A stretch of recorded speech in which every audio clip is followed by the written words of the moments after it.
کہو کیا ہم اللہ کے سوا ایسی چیز کو پکاریں جو نہ ہمارا بھلا کر سکے نہ برا؟ اور جب ہم کو اللہ نے سیدھا رستہ دکھا دیا تو کیا ہم الٹے پاؤں پھر جائیں؟ پھر تو ہماری ایسی مثال ہو جیسے کسی کو جنات نے جنگل میں بھلا دیا ہو اور وہ حیران ہو رہا ہو، اور اس کے کچھ رفیق ہوں جو اس کو رستے کی طرف بلائیں کہ ہمارے پاس چلا۔ کہہ دو کہ رستہ تو وہی ہے جو اللہ نے بتایا ہے، اور ہمیں تو یہ حکم ملا ہے کہ ہم اللہ رب العالمین کے فرما بردار بنیں،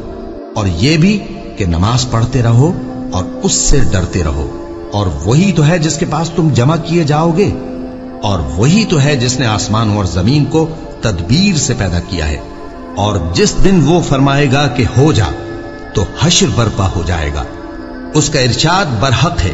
اور جس دن سور پھونکا جائے گا اس دن اسی کی بادشاہت ہوگی، وہی پوشیدہ اور ظاہر سب کا جاننے والا ہے، اور وہی دانا ہے، خبردار ہے۔